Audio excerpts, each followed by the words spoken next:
यादव, पिता का नाम घनश्याम यादव। ठीक है, मतलब बेटा संख्या मारने वाले हैं हमको सोनू यादव, जय सिंह यादव, संजय यादव और जय सिंह यादव। नमस्कार, आप देख रहे हैं जन समस्या न्यूज और मैं हूं संदीप गुप्ता। अभी इस टाइम हम मौजूद हैं महाराजगंज जनपद के निचलौल थाना क्षेत्र अंतर्गत और निचलौल कस्बे में, और हमारे साथ पीड़ित परिवार मौजूद है और इन्हीं की जुबानी सुनेंगे कि क्या कुछ इस लड़के के ऊपर बीता और कितने दिनों तक इस लड़के का दवा चला और किस तरीके की घटनाएं इस लड़के के साथ हुआ। यह एक्सीडेंट है या फिर एक प्री पेरिंग मर्डर की प्रयास, इसके बारे में हम जानकारी लेंगे कि लड़के के माताजी हमारे साथ मौजूद हैं और पिताजी भी मौजूद हैं। हम जानकारी लेते हैं माताजी से। चाची, का नाम है आपके? मंजू। मंजू। हाँ। अच्छा, का भइल है आपके बाबू के साथे? हमारे बाबू के साथ ये बोले आई 7 बजे राइट घर से लिया गया ना मेरे हाउस पर खाना खाए के, और ओकरे बाद हम बोलने कि बाबू घर पे आ जा जाइबा नहीं तो हम खाना नहीं खाए। तब राइट 20 मिनट बाद फोन कैली तो कहता ना कि केहू, अब हम नहीं जानते के कहल से, अब हम बेटा के मुंह देखे ओके बताया जा। तो पूरा निचलल घूमनी आ तो कहीं नहीं पहुनी तो हम सोचनी कि वो लड़का के घरे चली, जय सिंह के घरे। ऐसे कि तुहार घटना नहीं घटल, हमारे लड़का घटना कैसे घटल। अच्छा, आयुष के पिताजी का नाम है? संजय। संजय नाम है। संजय नाम है? हाँ, संजय नाम। अच्छा, हाँ। हाँ। उस पीड़ित लड़के के चाचा भी मौजूद हैं और पिताजी, माताजी, सब लोग पूरी फैमिली मौजूद है। उस दिन कैसे चाचा जी को पता चला उस लड़के के, और वो कैसे मतलब इस बच्चे को पाए लोग, उनसे हम उनके चाचा जी से ही जानकारी लेते हैं। क्या नाम है आपका? मेरा नाम राकेश यादव है सर। ये जानकारी आपको कैसे मिली? जैसे ये हमारी भाभी से फोन आया हमारे पास कि बेटा 7 बजे घर से निकला है और आयुष के साथ में गया है खाना खाने मैरिज हॉल पे। तो ये 8 बजे फोन किए उनको, तो बोला कि मैं 5 मिनट में आ रहा हूँ। तो बोली कि जब तक तुम नहीं आओगे तब तक हम खाना नहीं खाएंगे। फिर 20 मिनट के बाद ये फोन की, कोई उठाया लड़का फोन, हमारे भतीजे का ही फोन कोई उठाया, तो बोलता है अगर आपके बेटे को मुंह देखना तो आप आ जाइए। उसके बाद से ये लगी ढूंढने, ढूंढते हुए थक गई, कोई नहीं मिला। फिर से यहाँ जा रही थी उसके घर, आई उसके घर पे जा रही थी तो रास्ते में जय सिंह यादव मिले। ये इनसे पूछे तो उनको नहीं पहचान रही थी, लेकिन वो जय सिंह यादव इनको पहचान रहे थे। तो पूछे कि कहाँ जा रही हैं, तो ये बोली कि हम जय सिंह यादव के घर जा रहे हैं।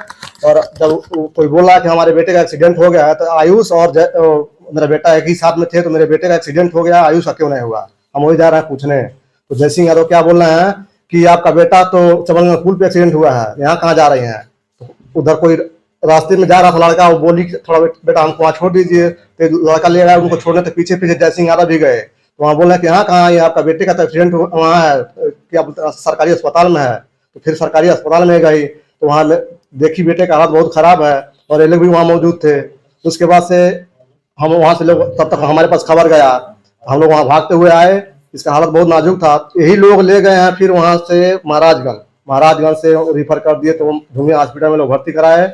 वहाँ से हम लोग फिर पहुंचे हैं, तो ये लोग कोई वहाँ नहीं थे, सब लोग चले गए थे, खाली मेरी भाभी थी और बेटा। अच्छा, झुमिया मेडिकल पे कौन लोग लेकर के गए? वही लोग थे, जय सिंह यादव थे और कोई और 1-2 आदमी थे। हम वहीं पहुंचे थे, समझ क्योंकि हम गाँव में रहते हैं, हमारे पास फोन गया रात को, तो हम लोग जब तक आए तब तक ये लोग लेकर चले गए थे।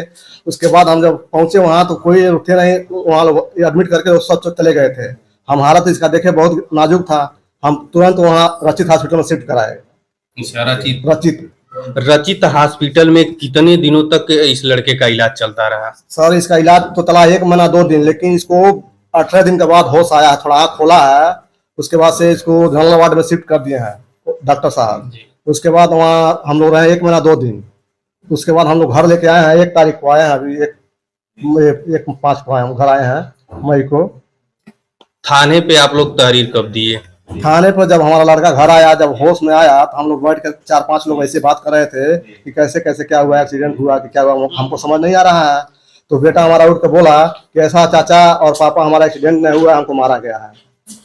और हम लोग पूछे भाई बेटा कौन तुमको मारा है, तो वो बोला कि चाचा हमको मारा जय सिंह यादव, आयुष यादव और आदितेश यादव और सोनू यादव, गौतम यादव। 10-12 लोग थे, लेकिन इनका हमको नाम याद है। अब बाकी लोग कोई बोला था कि इसका आँख फोड़ दो, इसको दिखेगा नहीं तो पहचानेगा नहीं। हाँ, उसी के आधार पर हम लोग भाई तहरीर दिए हैं थाने में, अब कोई हमारा सुनवाई नहीं हो रहा है। जो लड़का यानी जिस लड़के को चोट लगी है उसके बयान के आधार पे जो घर के गार्जियन हैं, उनके लड़के के चाचा हैं और ये उनकी मम्मी हैं।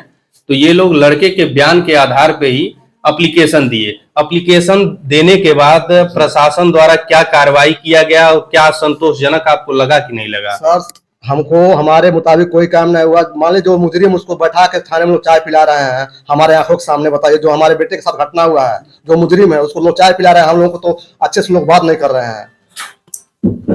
प्रशासन, शायद आप देखे होंगे कि हिंदी मूवी है अंधा कानून, और वाकई में निचलौल थाने अंतर्गत ये अंधा कानून का जो सिलसिला है आज वर्तमान समय में देखने को मिल रहा है। ये मैं नहीं कह रहा हूं, ये पीड़ित परिवार के लोग कह रहे हैं कि जो व्यक्ति घटना को अंजाम दिया वही थाने पे बैठ करके प्रशासन के लोग ही उस व्यक्ति को चाय पिला रहे हैं।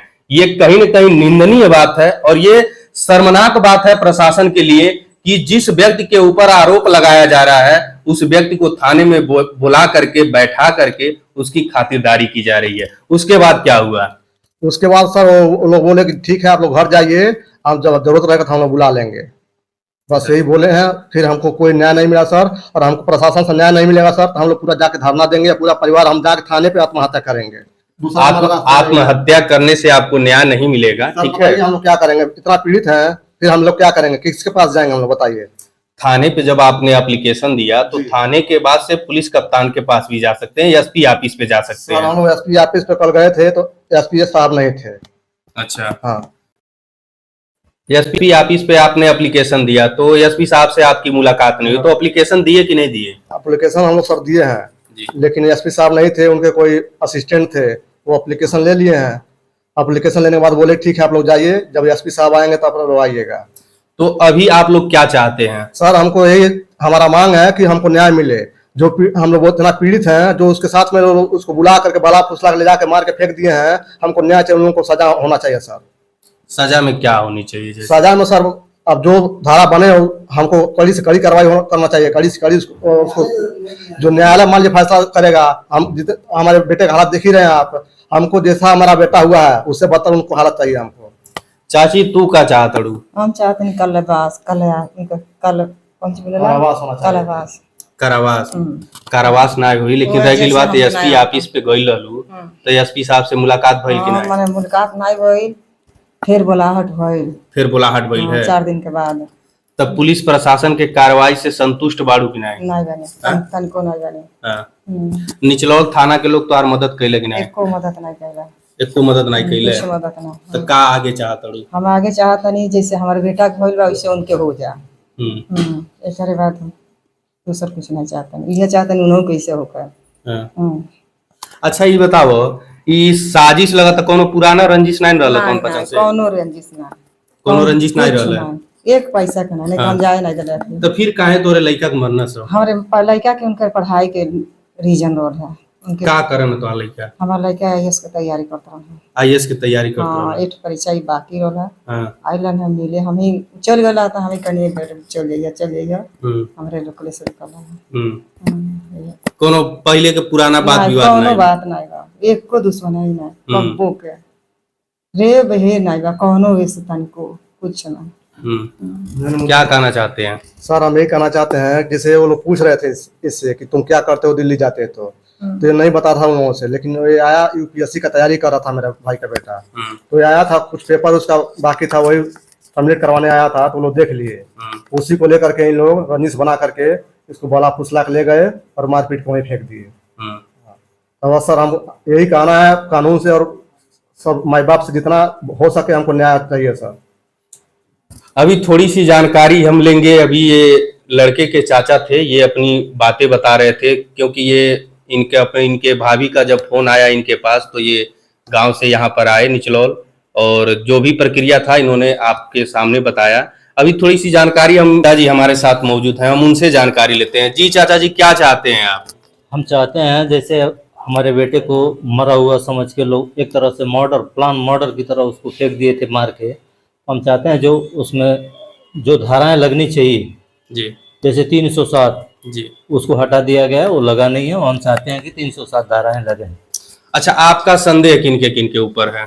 जिसको मेरा बेटा बता रहा है संदेह उसी पे जाता है, क्योंकि हम उसके बयान पे ही निर्भर करते हैं, क्योंकि मैं वहाँ मौजूद नहीं था। वो जिसको बता रहा है वो सही बता रहा है कि वो लोग ही किए हैं। वो झूठ क्यों मतलब बोले? आपके तरफ से कोई मनगढ़ंत कहानी नहीं है, आपके बच्चे ने जो बताया उसी के आधार पे आपने एप्लीकेशन दिया थाने पे। जिसका नाम वो बताया उसी के नाम पे एप्लीकेशन हम दिए हैं। जी, जिसको बताया कि ये फला फला थे उसी का नाम दिए हैं। किनका किनका नाम बताए हैं? जैसे जय सिंह, अजितेश और आयुष, सोनू यादव और गौतम यादव, इन्हीं लोगों का वो नाम बताया। उसके बाद से वो रोने लगा, तो जिसका जिसका वो नाम बताया उन्हीं के खिलाफ हम एप्लीकेशन दिए हैं। चोट कहाँ कहाँ लगा हुआ है? उसके जबड़े में 3 फ्रैक्चर है, जबड़े में 3 फ्रैक्चर है। उसका ये हड्डी टूटा है, हाथ उसका लेफ्ट हैंड टूटा है। जी, उसके बाद से उसके सर में भी चोट था। उसका पैर में 2 फ्रैक्चर है। ये चेस्ट में इतना जख्म हो गया था कि उसका तकरीबन 1 लीटर ऑपरेशन के द्वारा उसका ब्लड निकाला गया। और दर्द इतना है उसको, बेचैन हो के बार बार उठता है, घूमता है, फिरता है। हम सोए रहते हैं, वो दरवाजा खोल के निकल जाता है घूमने बाहर। दर्द के मारे बहुत ही बेचैन है, बहुत परेशान है, बहुत बुरी स्थिति से गुजर रहा है वो अभी। तो निचलौल थाने के लोग आपकी मदद नहीं किए? कोई मदद नहीं कर रहा है, कोई भी लोग मदद नहीं कर रहे हैं। अगर मदद करते तो धाराएं सही लगाते ना, लेकिन धाराएं भी सही नहीं लगा रहे हैं। तो प्रशासन से आप क्या कहना चाहेंगे? हम चाहते हैं उसके ऊपर 307 लगे, उसको अरेस्ट किया जाए, जो भी कड़ी कार्रवाई होनी चाहिए वो हो। लेकिन ऐसा कुछ भी नहीं हो रहा है। यहाँ तो लोग बिठा के वहाँ उससे बातें कर रहे हैं, चाय पी रहे हैं लोग।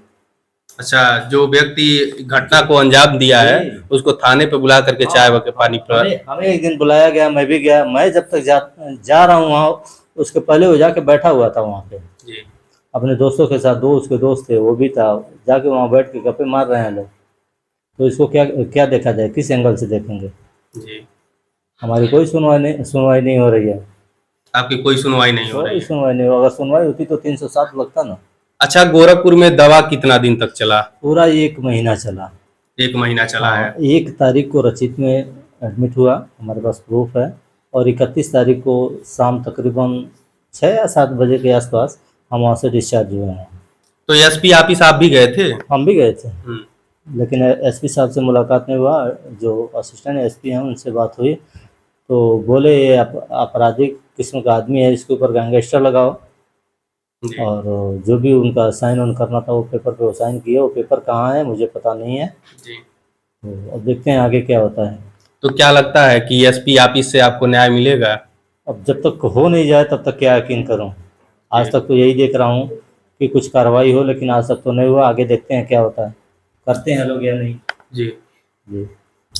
महाराजगंज के पुलिस कप्तान काफी तेज तर्रार और फैसले लेने में ऑन द स्पॉट हैं और उनके कार्यकाल में हालांकि जो भी पीड़ित व्यक्ति है उसको पूर्णतः न्याय मिलता है। उम्मीद करता हूं कि इस पीड़ित परिवार को भी पुलिस कप्तान के वहां से न्याय मिलेगा। बने रहिए हमारे साथ। संदीप गुप्ता, महाराजगंज से। 30 तारीख को खाने के लिए किया लॉन में अंतरिक्ष गए थे। 3 तारीख को किया लॉन में पहुंचते ही इन्होंने अपनी वारदातें स्टार्ट कर दी।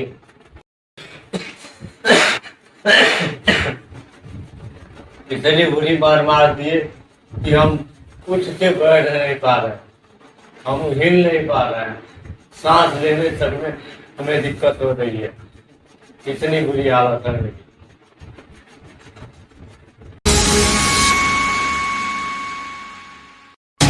Audio Jungle.